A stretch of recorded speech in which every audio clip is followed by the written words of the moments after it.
যদি কোনো মেয়েকে পছন্দ হয়, পিছে পিছে ঘোরার যে একটা আমাদের ট্র্যাডিশন, 2 মাস 3 মাস, অনেকে তো কয়েক বছরও ঘোরে, এই আছে না, এরকম আছে না, ঘোরে, কিন্তু শেষমেশ বিয়েটা তারা পোল্টি মায়েরা বিয়ে করে আর এক জায়গায়, ঠিক কিনা বলছো বাবা?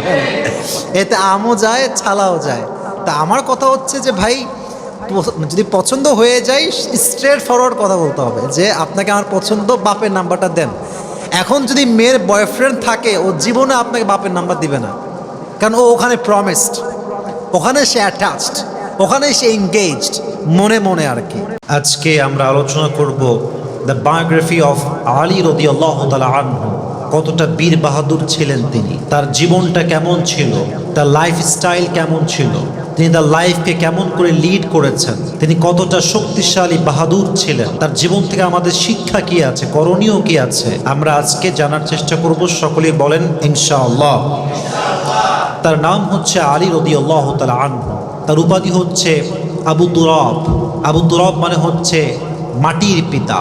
এবং তার বাবার নাম হচ্ছে আবু তালেব, দাদার নাম হচ্ছে আব্দুল মুত্তালিব ইবনে হাশিম, এবং তার মাতার নাম হচ্ছে ফাতেমা বিনতে আসাদ ইবনে হাশিম। এবং তিনি এমন একজন সাহাবী, দুনিয়াতে আল্লাহর হাবিব সাল্লাল্লাহু আলাইহি ওয়াসাল্লাম যেই সমস্ত সাহাবীকে জান্নাতের টিকিট দুনিয়াতেই দিয়েছেন, তাদের ভেতরে একজন অন্যতম সাহাবীর নাম হচ্ছে আলী রাদিয়াল্লাহু তাআলা আনহু। সুবহানাল্লাহ পড়েন সবাই।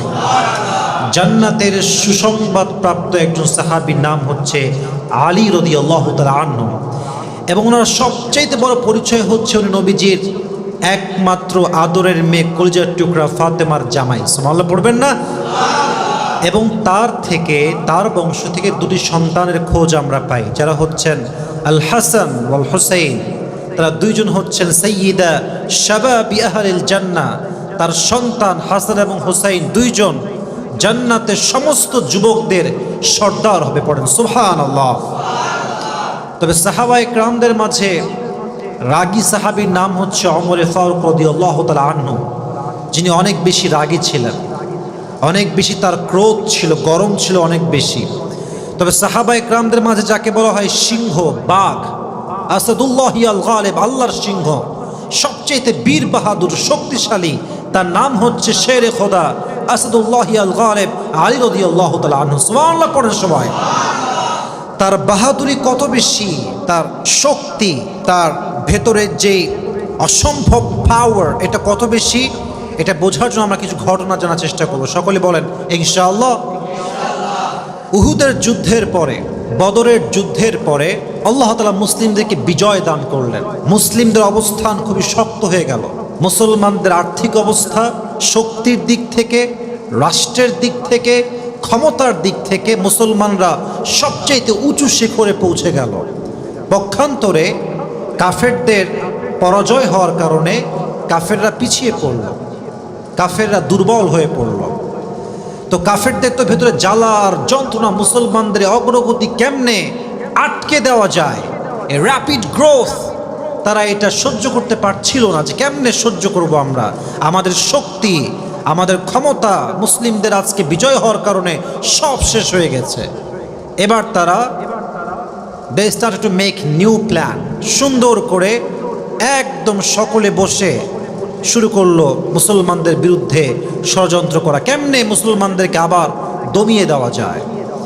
তারা এবার চিন্তা করলো তারা মদিনায় অ্যাটাক করবে, সমস্ত লস্কর নিয়ে, বাহিনী নিয়ে মদিনায় অ্যাটাক করবে। তো এই খবরটা নবীজির কানে পৌঁছে গেল যে কাফেররা মদিনায় আক্রমণ করবার জন্য প্রস্তুতি গ্রহণ করছে। তো সাহাবায়ে কেরাম থেকে নবীজি একটা বিশাল বড় পরামর্শ নিলেন, সবাইকে এক জায়গায় ডেকে বিশাল বড় একটা পরামর্শের জন্য একটা সভা করলেন যে আমরা কেমন করে কাফেরদের এই মোকাবেলা করতে পারি, তাদের ষড়যন্ত্রকে আমরা কেমন করে রুখে দিতে পারি, এটা আমাদের প্ল্যান করতে হবে। তো এক একজন সাহাবী এক একটা পরামর্শ দিল যে এইটা করলে ভালো হয়, ওইটা করলে ভালো হয়। তো একজন সাহাবী, তার নাম হচ্ছে সালমান ফারসি রাদিয়াল্লাহু তাআলা আনহু, তিনি ডাক দিয়ে বললেন, ইয়া রাসূলুল্লাহ, ইয়া হাবিবাল্লাহ, আমার প্ল্যান হচ্ছে মদিনায় আসার রাস্তা হচ্ছে মোট 4টা, তার মাঝে 3 দিক থেকে মদিনায় বেষ্টিত করা, পুরোটাই ঘেরা, রাস্তা মাত্র একটা। বলেন সবাই কয়টা? রাস্তা একটা, বাদ বাকি 3টা রাস্তা হচ্ছে বেষ্টিত। অর্থাৎ মদিনায় প্রবেশ করতে চাইলে রাস্তা বা রোড ওপেন আছে মাত্র কয়টা যুবক ভাইরা? জাস্ট একটা রাস্তা ওপেন। তো উনি বললেন আমরা যদি একটা এই রাস্তাতে বিশাল বড় কূপ খনন করি, বিশাল চওড়া, তবে কি হবে? কাফেররা যখন অ্যাটাক করতে আসবে তারা খনন দেখে, কূপ দেখে, এই কূপের গভীরতা দেখে তারা আমাদেরকে অ্যাটাক করতে আসবে, তারা ফিরে যাবে। নবীজি বলেন তাই তো, কথা তো ঠিক আছে। তো ঠিক আছে, তাই করা হোক, বিশাল বড় একটা খন্দক করা হোক, বিশাল বড় একটা লম্বা চওড়া রাস্তা মেপে খন্দক করা হোক, একদম কূপের মতো খনন করা হবে 4 মিটার গভীরের। তাই করা হলো। প্রায় 5.5 কিলোমিটার রাস্তা লম্বা করে গর্ত করা হলো এবং প্রায় এটা 4.5 মিটার গভীর বিশাল লম্বা রাস্তা একটা খনন করা হলো। এরকম লম্বাভাবে কূপ খনন করা হলো, চওড়া খাল। এটাকে আমরা বাংলা ভাষায় বলি খাল। বলুন তো সবাই, কি বলি আমরা এটাকে? লম্বা খাল। প্রায় 5.5 কিলোমিটার রাস্তা জুড়ে বিশাল লম্বা খাল তৈরি করা হলো এবং কাফেরদের সর্দারের নাম ছিল আবু সুফিয়ান। সে সমস্ত লস্কর নিয়ে মদিনায় অ্যাটাক করতে আসলো এবং কাফেরদের সর্দার সবচেয়ে বীর পালোয়ান, ওই যুগের শ্রেষ্ঠ বীর, তার নাম হচ্ছে আমর বিন মারহাব। সেই যুগের সবচেয়ে বড় পালোয়ান ছিল সে, তাকে সবাই ভয় পেত। ইভেন তাকে স্বয়ং ওমর ফারুক রাদিয়াল্লাহু তাআলা আনহু ভয় পেত, এতটা বাহাদুর, এতটা বড় পালোয়ান সে ছিল। তারা যখন অ্যাটাক করতে আসলো মদিনার উপরে, এসে দেখলো বিশাল লম্বা একটা খাল খনন করা। অ্যাটাক কেমনে করবে? এখন তো অ্যাটাক করা যাবে না। তারা চুপ করে বসে থাকলো যে কেমনে অ্যাটাক করে প্ল্যান করি আমরা। 1 দিন যায়, 2 দিন যায়, কোনো প্ল্যান বের হয় না, রাস্তা বের হয় না, কেমনে অ্যাটাক করবে তারা। এবার আমর বিন মারহাব দাঁড়িয়ে গিয়েছে, বলছে শোনো হে আমার লস্কররা, শোনো হে সৈন্যরা, শোনো, আমাদেরকে রুখে দেওয়ার জন্য এই বিশাল লম্বা খাল খনন করা হয়েছে, এটা আমাদের জন্য অপমান। এই অপমান আমি সহ্য করতেই পারবো না, অসম্ভব। আমি এখন নিজে একা, কাউকে আমার লাগবে না, আমি একা এই খাল পার হয়ে সাঁতরে গিয়ে মদিনায় অ্যাটাক করব, কাউকে আমার দরকার নেই। সঙ্গে সঙ্গে আমর ইবনে মারহাব ঝাঁপ দিয়েছে, ঝাঁপ দিয়ে পুরো 5.5 কিলোমিটার রাস্তা লম্বা সে একাই পার হয়েছে খাল দিয়ে। এবং মদিনায় যখন সে ঢুকেছে, তার পুরো দেহে লোহার পোশাক দ্বারা তার দেহটা বেষ্টিত এবং তার হাতে আছে বিশাল লম্বা একটা তরবারি। এবং সে মদিনায় ঢুকেই তার গলার সমস্ত শক্তিকে এক করে ডাক দিয়ে বলছে, হে মুসলমানদের বাচ্চারা, কে কোথায় আছিস? বের হয়ে আয়, তোরা জানাতে যাবি সবাই মিলে, তোরা কি শহীদ হতে চাস না কেউ? আয়, বের হয়ে আয়, আমার মোকাবেলা কে করতে পারিস? বের হয়ে আয়। তো সাহাবা একরাম এক হয়ে গিয়েছে, বারবার ডাকছে, কে আছে, কে আছে, বের হয়ে আয়। তো ওমরে ফারুকের মতো সাহাবী চুপচাপ বসে আছে, যাচ্ছে না মোকাবেলা করবার জন্য। তো নবীজি বলছে, কেউ কি নেই তোমাদের মাঝে যে মোকাবেলা করবে এই আমর বিন মারহাবকে? কেউ হাত তুলছে না। এবার আলী রাদিয়াল্লাহু তাআলা আনহু হাত তুলেছে, বলছে, ইয়া রাসূলুল্লাহ, আমি আছি, আমি যা মোকাবেলা করার জন্য। সুবহানাল্লাহ পড়বেন না আপনারা? নবীজি বলছে, খবরদার, না না না, তোমার বয়স হচ্ছে মাত্র 23। বয়স কত? 23। বাট বাহাদুর হচ্ছে 35 বছর যুবকের মতো। সুবহানাল্লাহ পড়ার সময় বলছে, না না, তুমি just you are just 23 years old, তোমার যাওয়ার প্রয়োজনে থামো। আলী স্টপ। আলী বসে গিয়েছে, নবীর অর্ডার অমান্য করা যাবে না। এবার নবীজি ডাক দিয়ে বলছেন, আর কেউ কি আছে নাকি যে আমর বিন মারহাবকে প্রতিহত করবে? কেউ একজন দাঁড়াও। কেউ দাঁড়ায় না। কেউ কি আছে? দাঁড়াও। কেউ দাঁড়ায় না। এক সাহাবী বলছে, রাসূলুল্লাহ, আপনি কি আমর বিন মারহাবকে চেনেন না? এই তো সেই পালোয়ান, যেই পালোয়ান এক হাতে ঘোড়ার রশি ধরে, এক হাতে উটের রশি ধরে, আর এক হাত দিয়ে সে তার শত্রুর কল্লাকে ঘাট থেকে আলাদা করে দেয়। শুধু সেই পালোয়ান, কেউ পারবে না মোকাবেলা করতে। কেউ কি নাই? একজন দাঁড়াও। এবার আলী দাঁড়িয়ে গিয়েছে, নবীজি আমাকে দেন সুযোগটা, আমি প্রতিহত করবো ইনশাআল্লাহ। বলছে, না না, বসো বসো বসো, তোমার বয়স খুবই কম, তুমি বসো। মাথায় রাখবেন, আমরা মাঝে মাঝে বলি না ছোট মরিচের ঝাল বেশি। বাস্তবতা কিন্তু এটা অনেক সময় হয়ে থাকে। অনেক সময় দেখবেন মানুষ ছোট কিন্তু বুদ্ধি অনেক বেশি। মানুষ দেখতে খুবই নর্মাল কিন্তু কাজ করে খুবই সাধারণ, না অসাধারণ কাজ, ঠিক কিনা বলেন? তো নবীজি 2 বার বসায় দিয়েছে। এবার আমর বিন মারহাব দেখছে কেউ আসছে না। এবার তো সে নিজেকে বিজয় ভাবে দাবি করছে যে আমি তো বিজয় হয়ে গেছি, আজকে আমার জয় সুনিশ্চিত তোরা সব কাপুরুষের দল, তোদের মাঝে কোনো বীর বাহাদুর নাই, কেউ শহীদ হতে চায় না, কেউ জান্নাতের সুঘ্রাণ পেতে চায় না, আমি আজকে বিজয়। নবীজি এবার লাস্ট টাইম বলছেন, কেউ কি নেই যে মারহাবকে তোমরা প্রতিহত করতে পারবে? কোনো সাহাবী একজনও নাই।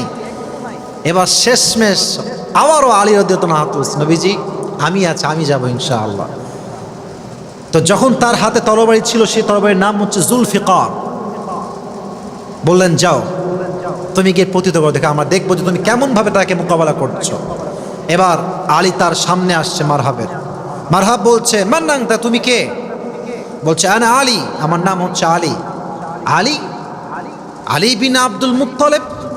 তুমি কি আব্দুল মুত্তালিবের ছেলে আলী? বলছে না না, আমি হচ্ছি আলী বিন আবি তালেব, বাবার নাম হচ্ছে আবু তালেব। বলছে ও, তুমি তোমার ভাতিজা হও, আমি তোমার চাচার বয়সী, খবরদার যাও যাও যাও।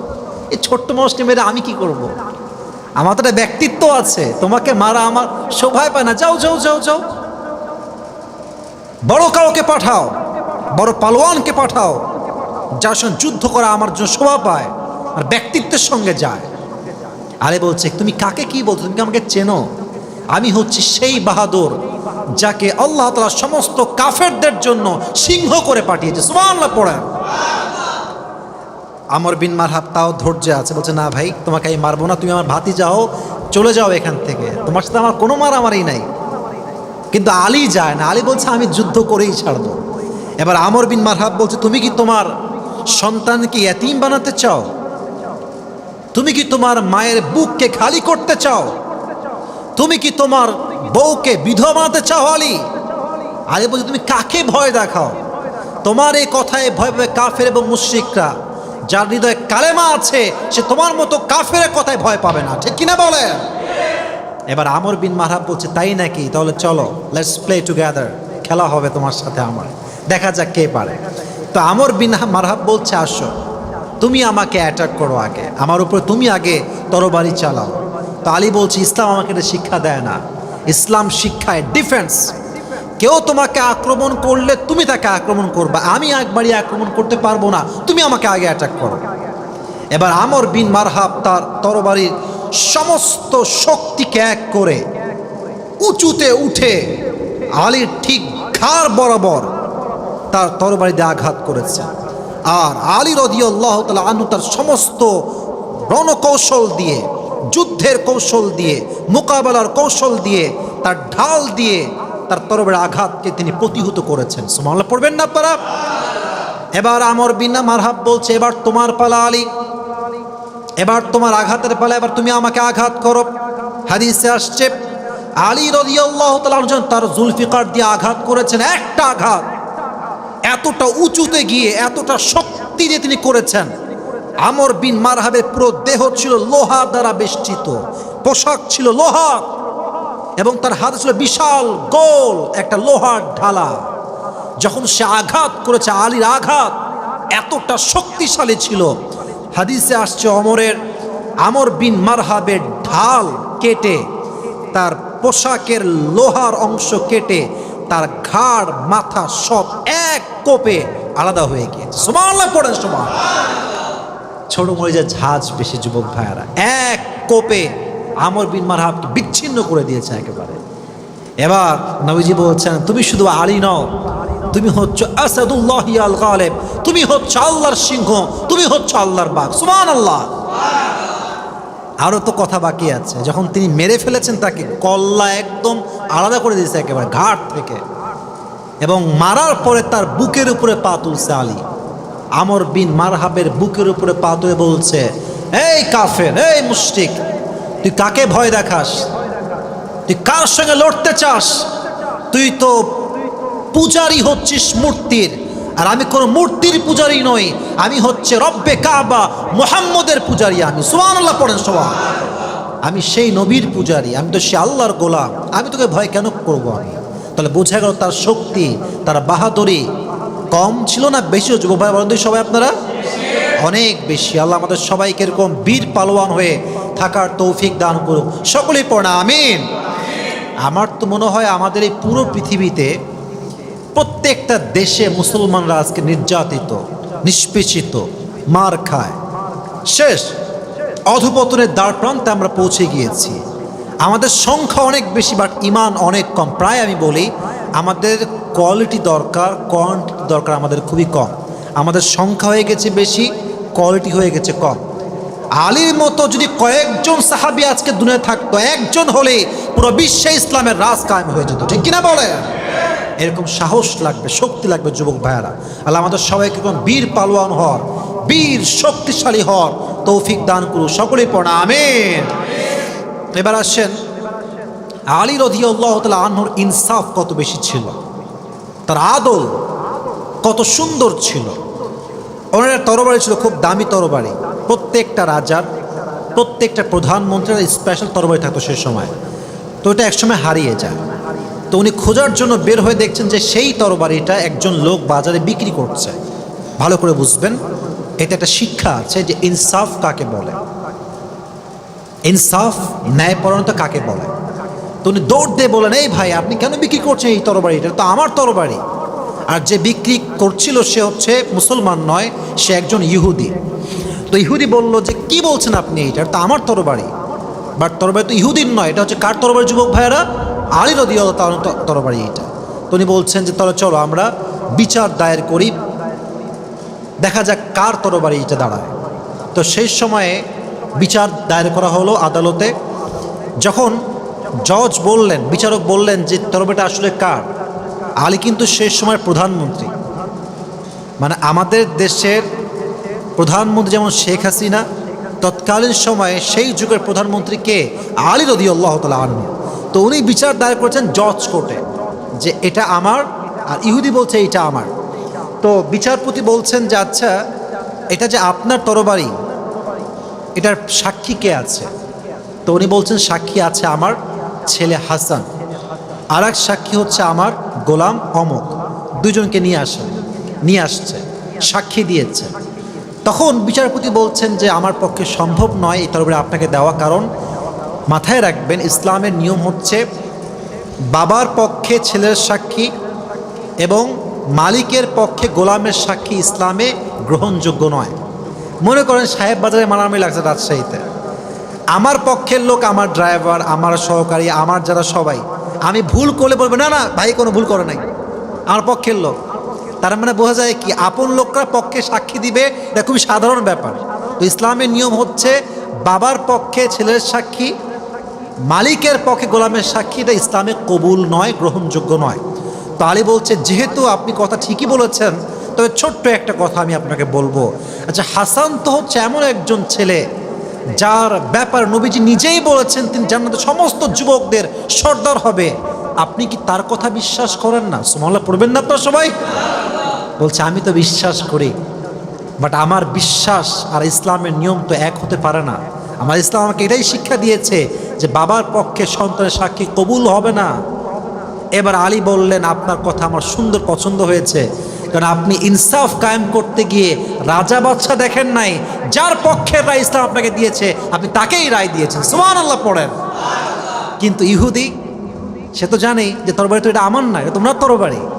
কিন্তু ইসলামের এই সুন্দর বিধান দেখে, এত সুন্দর স্যারেন্ডার দেখে যে আলী চাইলে প্রধানমন্ত্রী, এই প্রধানমন্ত্রীর তরবারি নিতে পারে না, অর্থে জোর করে পারে কি পারে না? একটা অর্ডার যে আমার অত এটা আমাকে দিবি না, মানে তুই তোর খবর আছে আজকে দিবি না, মানে দিতে বাধ্য। বাট তিনি তা করেন না। এই সৌন্দর্য দেখে ওই ইহুদি ওই জায়গাতে কালেমা পড়ে মুসলমান হয়ে গিয়েছে। ইনসাফ, ইনসাফ করতে হবে। আপনি যত বড় হন, ইনসাফ না করতে পারলে আপনি মানুষের কাতারে শামিল হবেন না, ঠিক কিনা বলেন? এবার আসুন আমরা শুনি আলীর সঙ্গে ওমর ফারুক রাদিয়াল্লাহু তাআলা আনহু একটা সুন্দর স্টোরি, ঘটনা। আপনার সবাই বিরক্ত হয়েছে নাকি যুবক ভাইয়েরা? সবাই তাকবীর দেন, লিল্লাহি তাকবীর। হাদিসে আসছে একদিন আলী রাদিয়াল্লাহু তাআলা আনহু ঘুমিয়ে আছেন। সবাই আমার চোখে চোখ রাখবেন। ঘুম থেকে উনি স্বপ্ন দেখছেন যে নবীর পেছনে নামাজ পড়লেন, ফজরের নামাজটা। এটা আমি প্রায় মাহফিলে বলেছি। তো নামাজ পড়ার পরে উনি বাহিরে বের হয়েছেন, দেখছেন একজন বুড়ি মহিলা ছোট্ট একটা পেয়ালা নিয়ে দাঁড়িয়ে আছে, তার পাত্রে কয়েকটা খেজুর আছে। কি আছে যুবক ভাইয়েরা? খেজুর আছে। তো উনি বললেন যে শোনো আলী, এই খেজুরগুলো তুমি নবীকে গিয়ে দাও এবং বলো এটা একটি বুড়ি মহিলা দিয়েছেন এবং উনি দোয়া চেয়েছেন যেন ওনার বাগানে আরও বেশি খেজুর প্রতিদিন আসতে থাকে, আল্লাহ যেন দান করে। তো তিনি তাই করেছেন, খেজুরের পাত্র নিয়ে এসে নবীকে বলছেন, নবীজি এই খেজুরটা বুড়ি মহিলা দিয়েছে, আপনাকেও খেতে বলেছে, সাহাবা একরামদের মাঝেও বন্টন করতে বলেছে। খেজুরের পাত্র নবীজি নিলেন, নিজে একটা খেলেন, আলীকে একটা দিলেন। আলী বলেছেন খেজুরের স্বাদ এত বেশি ছিল, আমি যখন ঘুম থেকে উঠেছি ওই খেজুরের স্বাদ আমার মুখে তখনও লেগেছিল। সুবহানাল্লাহ পড়বেন না আপনারা? তো এত স্বাদ দেখে সে বলছে, ইয়া রাসূলুল্লাহ জিদনি তামরাতান Ukhra, give me on piece মোর, আমাকে আর এক পিস দেন, এ তো বড় সুস্বাদু।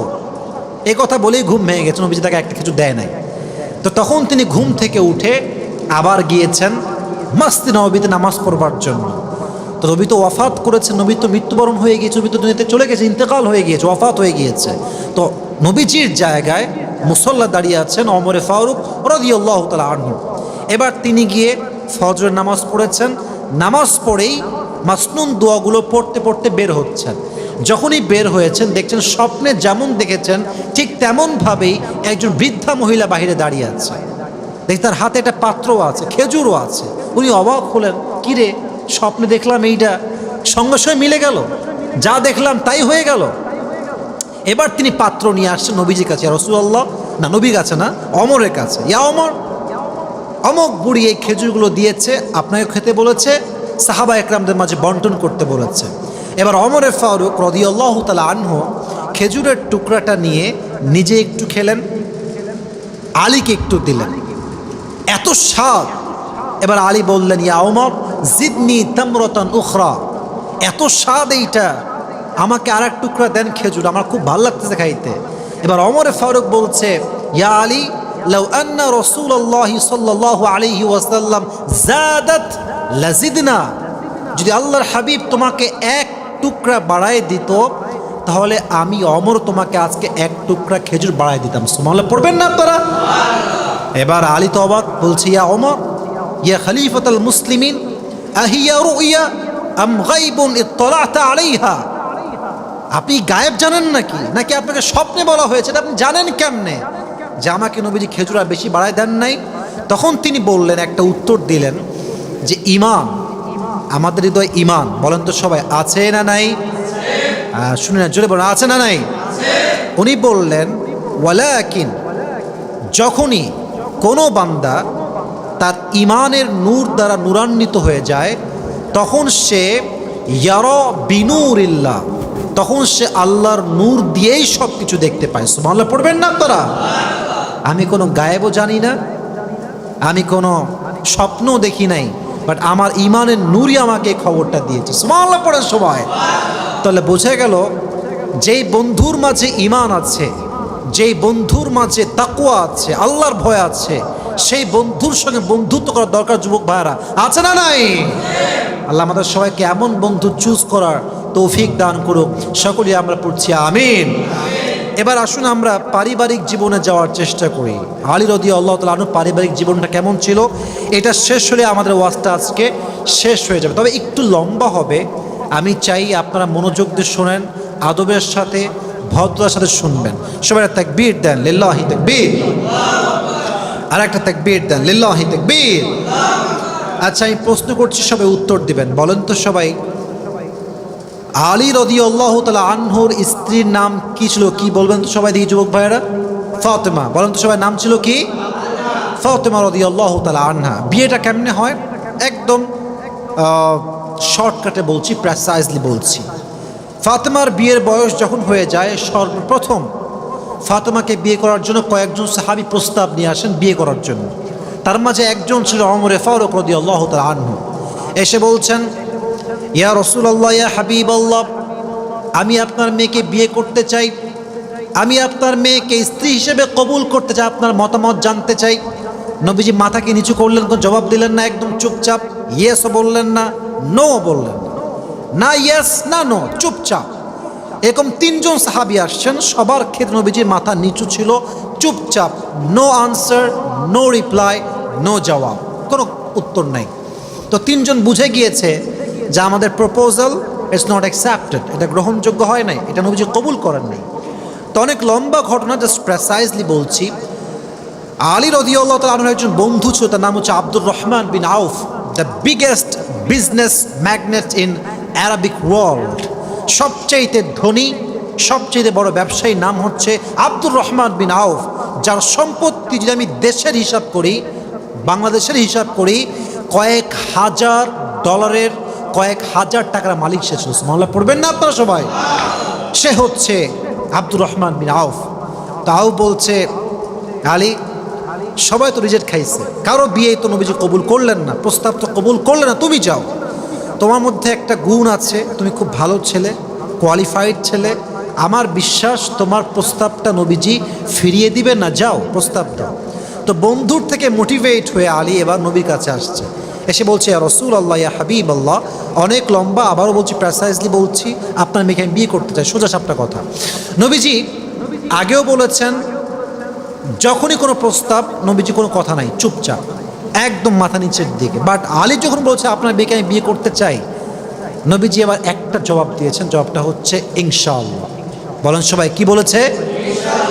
ইনশাআল্লাহ, not yes, not know, he said ইনশাআল্লাহ। বলেন সবাই, কি বলেছেন? ইনশাআল্লাহ। এটা বলেই নবীজি উঠে গিয়েছেন, আলী ফিরে আসছে, সব বন্ধুর অপেক্ষায়, দে আর ওয়েটিং ফর রিপ্লাই। কি বলেছে নবীজি, আমাকে বলো। আলী বলছে, আমিও রিজেক্ট খাইছি, আমার দ্বারাই বিয়ে হবে না। বলছে, কেন হবে না? নবী কি কিচ্ছুই বলে নাই? বলছে, হ্যাঁ বলেছে, বাট নবীজি শুধুমাত্র ইনশাআল্লাহ বলেছে। এবার আব্দুর রহমান বিন আউফ বলছে, আর নবীর ইনশাআল্লাহ মানে তো বিয়েটা অর্ধেক হয়ে গিয়েছে। সুবহানাল্লাহ পড়েন। বলছে, তাই নাকি, দেখা যাক কি হয়। এবার নবীজি সোজা তার সন্তান ফাতেমা রাদিয়াল্লাহু তাআলা আনহার কাছে আসেন। সে বলছে, ফাতেমা, তোমার জন্য আমি মদিনাতে সবচেয়ে উত্তম ছেলে খুঁজে পেয়েছি, তুমি যদি রাজি হও আমি তোমাকে বিয়ে দেবো, তুমি যদি বলো না করবো না, আমি একটা মুহূর্তের জন্য তোমাকে আমি জোর করবো না। তো বলছে, মাসমু, তার নামটা কি? নবীজি বললেন, ইসমুহু আলী, তার নাম হচ্ছে আলী। ফাতেমা নামটা শোনার সাথে সাথেই একটা মুচকি হাসি দিয়েছে। আর ইসলামী শরীয়ত অনুযায়ী মেয়ে যদি কোনো প্রস্তাব শুনে ইয়েস নাও বলে, যদি শুধু একটু মুচকি হাসি দেয়, তার মুচকি হাসিটাই হচ্ছে হ্যাঁ বা সম্মতির লক্ষণ। সুবহানাল্লাহ পড়েন আপনারা? তখন তিনি দুইজনকে ডেকে সুন্দর করে বিয়েটা দিয়েছেন। শিক্ষা কি? What is the moral of the story? বোঝেন ভালো করে। শিক্ষা হচ্ছে, বুঝবেন, ফাতেমা কার মেয়ে? শেষ নবীর মেয়ে, মুহাম্মদুর রাসূলুল্লাহ সাল্লাল্লাহু আলাইহি ওয়াসাল্লাম। বলো সবাই, সাল্লাল্লাহু আলাইহি ওয়াসাল্লাম। বিয়েটা যে হবে আলীর সঙ্গে ফাতেমার, এটা জমিনে ফয়সলা হয় নাই, এটা আসমান থেকে ফয়সলা, আল্লাহর পক্ষ থেকে ফয়সলা। সুবহানাল্লাহ নাই আপনাদের সবার? আচ্ছা, আলীর জন্য ফাতেমা, ফাতেমার জন্য আলী। নবীও ইয়েস, ফাতেমা তো পরে বলেছেন, বাট আলী আগের থেকে ইয়েস। এবং আল্লাহর পক্ষ থেকে সিদ্ধান্ত যে আলীর সঙ্গে ফাতেমারই বিয়ে হবে। এত কিছুর পরে নবী যখন মেয়ের কাছে গিয়ে বলছেন, আম্মা জান, অমুক ছেলের সঙ্গে বিয়ে আপনাকে দিতে চাই, আপনি কি রাজি আছেন কি না? এটাই প্রমাণ, পাত্র যতই ভালো হোক, যতই সরকারি চাকরিজীবীওয়ালা হোক, কয়েক কোটি টাকার মালিক হোক, বাট মেয়েকে আপনার জিজ্ঞেস করতেই হবে যে আপনার মেয়ে বিয়েতে রাজি আছে কিনা। ঠিক কিনা বলেন? যার তার সঙ্গে মেয়েকে বিয়ে দিলে আপনার কবিরা গুনাহ হবে মেয়ের সম্মতির বাহিরে গেলে। আল্লাহ আমাদের সবাইকে বোঝার তৌফিক দান করুন। সকলেই মন খুলে পড়না আমিন। এখান থেকে ছোট্ট আরেকটা শিক্ষা হচ্ছে, যদি কোনো মেয়েকে পছন্দ হয়, পিছে পিছে ঘোরার যে একটা আমাদের ট্র্যাডিশন, 2 মাস 3 মাস, অনেকে তো কয়েক বছরও ঘোরে, এই আছে না? না এরকম আছে না? ঘোরে, কিন্তু শেষমেশ বিয়েটা তারা পোল্ট্রি মায়েরা বিয়ে করে আর এক জায়গায়। ঠিক কিনা বলেন? এতে আমও যায়, ছালাও যায়। তা আমার কথা হচ্ছে যে ভাই, যদি পছন্দ হয়ে যায়, স্ট্রেট ফরওয়ার্ড কথা বলতে হবে যে আপনাকে আমার পছন্দ, বাপের নাম্বারটা দেন। এখন যদি মেয়ের বয়ফ্রেন্ড থাকে, ও জীবনে আপনাকে বাপের নাম্বার দিবে না, কারণ ও ওখানে প্রমিসড, ওখানে সে অ্যাটাচড, ওখানে সে এঙ্গেজড, মনে মনে আর কি, নট ফিজিক্যালি। তো যাই হোক, কথা হচ্ছে আলীর পছন্দ হয়েছে, বাপকে প্রস্তাব দিয়েছে, বিয়ে হয় নাই। আসতে কেন বলেন? বিয়ে হয়েছে কি হয় নাই? হয়েছে। আল্লাহ চাইলে বিয়ে হয়ে যাবে। অতএব পছন্দ হয়েছে 2 মাস কোচিংয়ের সামনে, 3 মাস স্কুলের সামনে, 5 মাস মহিলা কলেজের সামনে, ভাই এই টাইম ওয়েস্ট করবেন না। ডিরেক্ট কথা, সোজা কথা, একটা যদি না হয় এর চাইতে ভালো অপশন আল্লাহ তোমাকে নিজে দিয়ে দিবে। ঠিক কিনা বলো যুবক ভাইরা? আল্লাহ আমাদের সবাইকে বোঝার তৌফিক দান করুক, সকলে মন খুলে পড়া আমিন। আর আমি সবসময় বলি বিয়ের প্রস্তাব দিতে ভয় করা যাবে না। এখানে 2টা অপশন, হয়তো মেয়ে ইয়েস বলবে, না হয় নো বলবে। ইয়েস বললে শাদি মুবারক, বিয়ে তো হয়ে যাচ্ছে মাশাআল্লাহ, খুব ভালো। আর যদি না বলে, মেসেজ একটাই, এইটা হয়নি মানেই আর বেটার অপশন আল্লাহ আমার জন্য রেখেছে বিধায় এটা আমার কপালে নাই। ঠিক কিনা বলে? আল্লাহ বোঝার তৌফিক দান করুন, সকলে পড়া আমিন। তাহলে মেয়েকে বিয়ে দেওয়ার আগে পারমিশন নেওয়ার দরকার আছে না নাই? কাউকে পছন্দ হলে হাল ভাই প্রস্তাব দেওয়ার দরকার যুবক ভাইরা আছে না নাই? আল্লাহ তৌফিক দান করুন, সকলে পড়া আমিন। 3 নাম্বার, বিয়ের পরে 3 নাম্বার বলতে এই শিক্ষা হিসেবে 3 নাম্বার বলছি। আগে একটা প্রশ্ন করে নেই, বিয়ের পরে সংসার অভাব আসতে পারে না? পারে, পারে। ইট কুড বি হ্যাপেন, এটা হতে পারে। আপনি হয়তো বা বিয়ে করেছেন 50 লাখ টাকা আপনার অ্যাকাউন্টে, সারা জীবন শুনেছেন বিয়ের সময় money is most important in marriage issue. সারা জীবন কামাই করে চুল তো মার্শাল অর্ধেক নাই হয়ে গেছে কামাই করতে করতে, এখন 50 লাখ নিয়ে বিয়ে করেছেন। এখন বিয়ের পরে আপনার ওয়াইফ অসুস্থ, লিভারের সমস্যা, জাস্ট ফর অ্যান এক্সাম্পল, আল্লাহ না করুক, আপনার স্ত্রীর কিডনিতে সমস্যা অথবা ব্লাড ক্যান্সার, যে কোনো সমস্যা। এখন 1 মাসেই চিকিৎসা করতে গিয়ে 30 লাখ শেষ, তারপরে মাসে 10 লাখ শেষ, তারপরে 10 লাখ, সব শেষ। অভাব, কি করবেন? শিক্ষা বোঝেন। আলী রাদিয়াল্লাহু তাআলা আনহু ঠিক বিয়ের কিছুদিন পরে অভাব দেখা দিল, প্রচণ্ড অভাব, এত অভাব, চাল নাই, ডাল নাই, ভাত নাই, কিচ্ছু নাই। 3 দিন যাবত না খাওয়া, কি খাবে? কোনো খাবার নাই। এবার আলী রাদিয়াল্লাহু তাআলা আনহু বলছেন, ফাতেমা আমার ধৈর্যের সীমা পার হয়ে গিয়েছে, ক্ষুধার যন্ত্রণা অনেক বেশি, যাও তোমার বাবার কাছে যাও, বাবার কাছে কিছু চেয়ে আমার কাছে নিয়ে আসো। ফাতেমা রাদিয়াল্লাহু তাআলা আনহা বাবার কাছে গেলেন, ডাক দিয়ে বলেন, ইয়া রাসূলুল্লাহ, ইয়া হাবিবাল্লাহ, আতিনি শাইআন, আমাকে কিছু দান করে, আমরা বড় ক্ষুধার্ত অবস্থায় আছি। বললেন তুমি এদিকে আসো, পাশে বসালেন। বলেন ফাতেমা কি হয়েছে তোমার আম্মাজান? বলছে আব্বাজান 3 দিন যাবত বাসায় চাল নাই, ডাল নাই, ভাত নাই, কিচ্ছু নাই, কি করতে পারি? নবীজি বললেন ঠিক আছে। হাদিসটা আপনার অনেকেই জানেন, এই হাদিসটা খুব ফেমাস হাদিস। উনি বললেন আমার কাছে 2টা অপশন, এক হচ্ছে 5টা দোয়া, আর এক হচ্ছে 5টা বকরি, তুমি কোনটা চাও? ধৈর্যের পরীক্ষা। আমি আবারও বলছি, কিসের পরীক্ষা? ধৈর্যের পরীক্ষা। কোনটা চাও? বলছে আব্বাজান আমি 5টা বকরি নয়, 5টা দোয়া চাই। তুমি 5টা দোয়া শিখলেন। যুবক ভাইরা শিখে নিয়ে আমরা বিয়ের পরে কাজে আসবে, এবং যারা আমাদের অনলাইন অডিয়েন্স তাদেরও কাজে আসবে। সকলেই বলেন ইয়া আউয়ালাল আউয়ালিন, জোরে বলবেন ইয়া আখিরাল আখিরিন, ইয়া যাল কুওয়াতিল মাতিন, ইয়া রাহিমাল মাসাকিন। শেষ শব্দটা আমরা খুব শব্দ করে মনোযোগ দিয়ে মন দিয়ে বলবো, খুবই সহজ। সকলেই পড়েন ইয়া আরহামার রাহিমিন।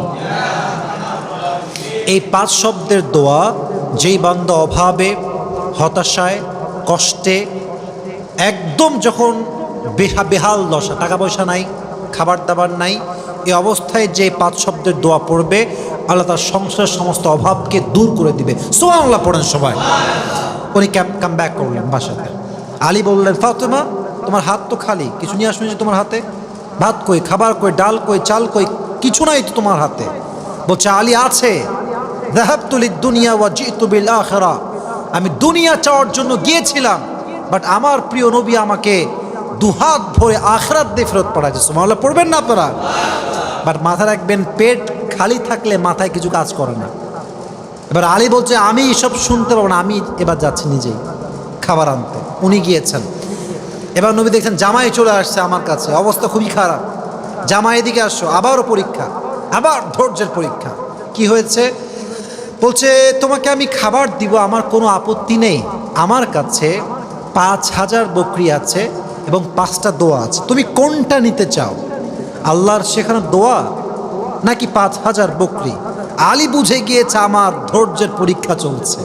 উনি বলেন ইয়া রাসূলুল্লাহ, যতই কষ্ট হোক, যতই অভাব হোক, আমি 5000 বকরি চাই না, আল্লাহর শেখানো 5টা দোয়া আমাকে আপনি শিখাই দেন, সুবহানাল্লাহ পড়বেন না? 5টা দোয়া শিখুনি বাসায় ফিরে আসলেন। বাবা এবং মা অর্থাৎ আলী এবং ফাতেমা দুইজন মিলে আমল শুরু করলেন 5 শব্দের দোয়ার আমল।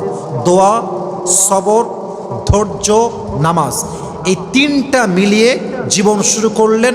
অচিরেই, অতি শীঘ্রই হাদিসে আসছে তাদের সমস্ত অভাব আল্লাহ নিমিষেই দূর করে দিয়েছে, সুবহানাল্লাহ। অতএব বোঝা গেল অভাব আসলে বউ যদি কয় এই কি বিয়ে করছি মগলার বেটা মগলা, খাওয়াইতে পারে না, কসমেটিক নাই, এদিকে আমার কার নাই, আমি যে বাইক করবো বাইকটাও নাই, কিছুই নাই, এরা বিয়ে করে আমার জীবনটাই শেষ। ওই স্বামীটা হয়তো ভালো কিছু করতে পারতো জীবনে, বাট বইয়ের এই কথাগুলো শুনলে একটা স্বামী কি করবে তো দূরের কথাও গলায় ফাঁস দিয়ে মরে যায়, ঠিক কিনা বলে? এই জন্য অভাব আসলেই কিন্তু আপন মানুষের মূল পরিচয়, মূল চেহারাটা বের হয়ে যায় যে কে আপন কে পর। মাথায় রাখবেন, দুনিয়ার বেশিরভাগ সম্পর্ক টিকে থাকে স্বার্থের উপরে। স্বার্থ থাকলেই সম্পর্ক মাশাআল্লাহ গুণগানে ভরা, স্বার্থ শেষ বদনাম ছাড়া কিছুই আপনি পাবেন না, ঠিক কিনা বলে? এই জন্য প্রত্যেকটা বউকে আমার বিনীত আবদার, স্বামী অভাবে থাকলে ডিমোটিভেট করবেন না। You have to motivate your husband from your best level of capacity as much as you can. যতটুকু পারেন মোটিভেট করেন। আজকের জিরো কালকে সে হিরো হতে পারে, ঠিক কিনা বলেন? আল্লাহ প্রত্যেকটা বউকে বোঝার তৌফিক দান করুক, সকলেই মন খুলে পড়া আমিন। আপনারা জানেন যে একটা কথা আমাদের খুব ভাইরাল ছিল যে পই পই করে হিসাব রাখতে হবে, কে আমার বিপদে ছিল কে ছিল না। ব্যাপারটা একটু সহজ সরলভাবে বোঝাচ্ছি আমি। দেখেন, হিসাব রাখতে হবে মানে এটা নয় যে আপনি রিভেঞ্জ নেবেন। হিসাব রাখতে হবে আপনাকে এই হিসেবে যে আমার আপন মানুষটা আসলে কে, আমার পর মানুষটা আসলে কে। যে আপন মানুষ তাকে আপনার সব সময় সম্মান দিতে হবে, আর যে আসলে পর স্বার্থ নিয়ে মেশে তার স্বয়মত আপনাকে হিসাব করে চলতে হবে, ঠিক কিনা বলেন? বাট রিভেঞ্জ নেওয়ার কোনো প্রকার কোনো মনোমানসিকতা আমরা রাখবো না। রাজি আছেন তো ইনশাআল্লাহ? আল্লাহ আমাদের সবাইকে বোঝার তৌফিক দান করুক। আমরা সকলে মন খুলে পড়ছি আমিন। আর 2টি হাদিস বলবো, 2টি হাদিস বলে আমাদের আজকের ওয়াজ শেষ হয়ে যাবে। আমরা সকলেই বলি ইনশাআল্লাহ। আলীর একটা স্বভাব ছিল এইরকম, অভাব যতই থাক আপনি দান করতে ভুলতেন না। যত অভাব হোক দান তিনি করেই ছাড়তেন। ঘটনা আসছে এরকম, ফাতেমা এত সুন্দর গুণবতী রূপবতী বউ ছিলেন, এতটা ধৈর্যশীল বউ ছিলেন, বিয়ের পরে স্বামীর কাছে কিছুই চাইতেন না। মানে একদম নিস্তেজ টাইপের, কোনো ডিমান্ড নাই, কোনো চাহিদা নাই। দেখবেন একটা সংসার টিকে যায় একটা মেয়ে যদি ধৈর্যশীল হয়, তাহলে দেখবেন মৃত্যু পর্যন্ত টিকে যায়। আর যেই বউ বিয়ের সঙ্গে সঙ্গে আমাকে এইটা দাও ওইটা দাও, এই ঘর আমার ভাল লাগে না, এসি ব্র্যান্ড ভাল লাগে না, এই ফ্রিজটা আমার পছন্দ না, এই ড্রেসিং টেবিলটা আমার ভালো লাগে না, এরকম বউ আছে না? আছে না? আছে না? আছে। যারা ফেসবুকের সময় তারা বুঝবে আছে না নাই। এইটা পছন্দ না, এই এখন স্বামী কয় তোরেই আমার পছন্দ, তুই এখানে ভাগ যা, তোরে আমার ভাল লাগে না। এটা হয়তো এখন দেখেন মেয়ের ডিমান্ড একরকম, ছেলের চাহিদা কি আর এক রকম। মেয়ে কয় একটা, ছেলে কয় আর একটা। এখন যখন কথার মিল আর হয় না, তখন স্বামী ঠাস করে একটা বাজে কথা, এই তোর মতো মেয়ে আমি জীবনেও চাইনি, এটা ফালতু মেয়ে। আর মেয়ে বলে হ্যাঁ তোমার এত বড় সাহস, তুমি আমাকে কথা বললা, আমি থাকবোই না এই বাড়িতে, তুই যা বেরো এখান থেকে।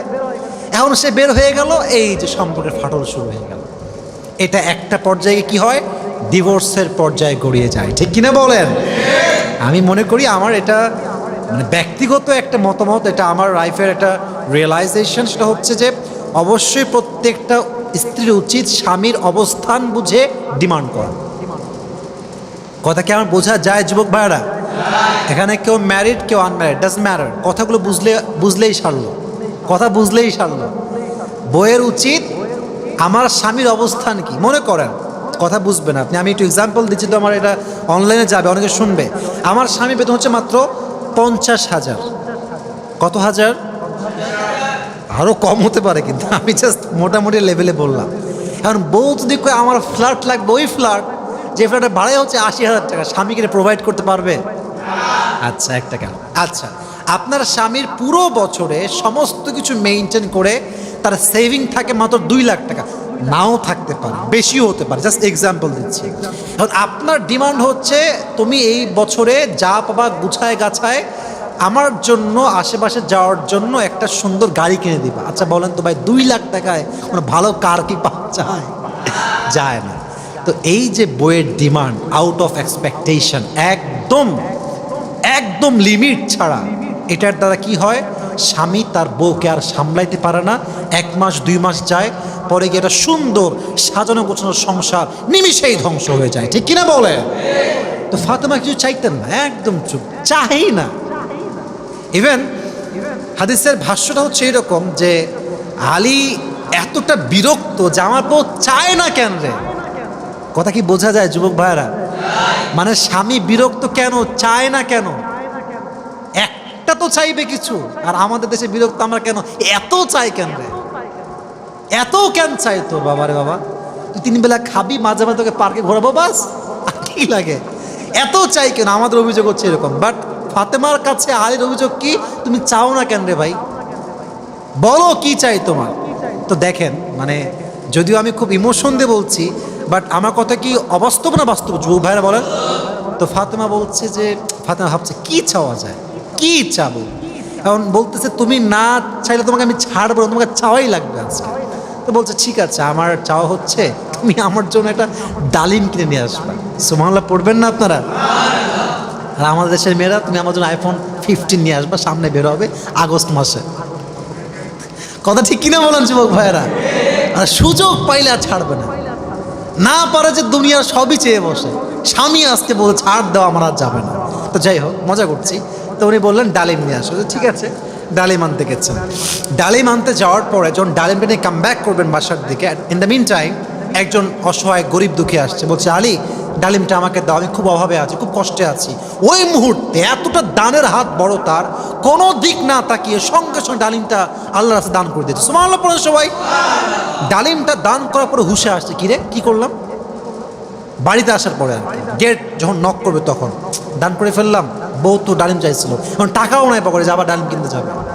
তো দেখেন যখন গেট খুলেছে, গেট খোলার সাথে সাথেই ফাতেমার আদর্শ এত সুন্দর, তার আদর্শে আমি কোরবান হয়ে যাই, উৎসর্গ হয়ে যায়। আমি স্বামীর চেহারা দেখেই বুঝে গেছে যে আমার স্বামী ডালিমটা আল্লাহর রাস্তায় দান করে দিয়ে চলে আসছে। সুবহানাল্লাহ পড়ে। তো আলীকে বলছে, আলী তোমাকে বলতে হবে যে তোমার হাত ফাঁকা কেন, তোমার হাত যে ফাঁকা এটা দেখে আমি বুঝে গেছি আমার স্বামী ডালিমটা আল্লাহর রাস্তায় দান করে আসছে। সুবহানাল্লাহ। তুমি অসুস্থ ছিলেন, ফাতেমা অসুস্থ ছিলেন, বলছে তুমি আমার কাছে আসো, তুমি আমার পাশে এসে বসেছে। তো বলছে মাথায় রাখবা, আল্লাহ তাআলা বলেছেন যে আল্লাহর রাস্তায় 1 গুণ দান করে তাকে আল্লাহ আরো 1 গুণ নয় বরং 10 গুণ বাড়ায় দান করে। ইন দ্য মিন টাইম কেউ একজন দরজায় নক দিয়েছে। কে আসছে? আলী বের হয়েছে দেখার জন্য। গেট খুলেই দেখলেন ও সাহাবী, তার নাম হচ্ছে ইসমুহ সালমান ফারসি রাদিয়াল্লাহু তাআলা আনহু। তার হাতে একটা পাত্র আছে, পেয়ালা আছে, সেই ঝুড়িতে, সেই বাটিতে, সেই গামলাতে 9টা ডালিম রাখা আছে। বলছে আলী হাদা লাক, এটা তোমার জন্য, নাও নিয়ে যাও। আলী বলছে না না নিয়ে যাও, এটা আমার জন্য নয়। বলছে কেন? বলছে আমি তো 10 পিস ডিজার্ভ করি, 9 পিস কেন? তো সালমান ফারসি পকেট থেকে আরেকটা বের করে দিয়ে বলছে ভাই 10 পিসই ছিল, আল্লাহর হাবিব 10 পিস দিয়েছেন, বাট আমি একটা লুকায় রেখেছিলাম, তোমাকে 10 পিসই বাড়ানো হয়েছে। সুবহানাল্লাহ পড়বেন না আপনারা? তার মানে এই যে আল্লাহর রাস্তায় আমরা দান করি অভাবে সুখে দুঃখে, এটার বিনিময়ে আমাদেরকে আরো বেশি বাড়ায় দেয় একজন। আওয়াজ দিয়ে বলেন তো তিনি কে?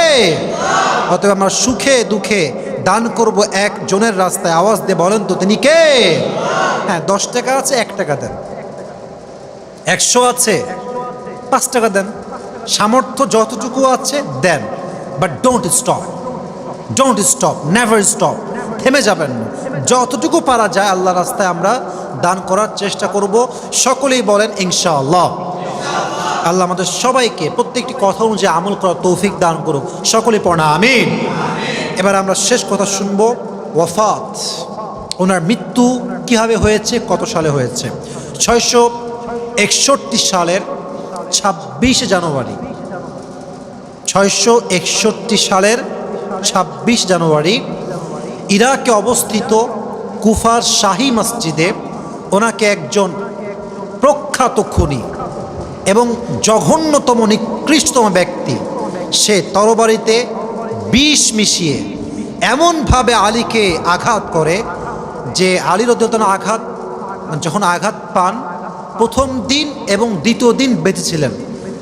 ঠিক 28 অর্থাৎ 28 জানুয়ারি 661 খ্রিস্টাব্দ 661 সালের 28 জানুয়ারি তার বয়স তখন 62 বা 63। এই জখমে এই আঘাত খেয়ে উনি ইন্তেকাল করেন। আল্লাহ ওনার কবরকে জান্নাতুল ফেরদাউসের উঁচু মকাম নসিব করুক। সকলেই মন খুলে পড়না আমিন। তাহলে বোঝা গেল চতুর্থ খলিফার জীবন থেকে আমাদের জীবনে অনেকগুলো শিক্ষা যুবক ভাইয়ারা আছে না নাই? পারিবারিকভাবে, রাষ্ট্রীয়ভাবে, বাহাদুরির দিক থেকে, জীবন চালাবার দিক থেকে অনেক ঘটনা আছে। আসলে দেখেন এতগুলো বলা আসলে এক ওয়াজে কি না পসিবল না।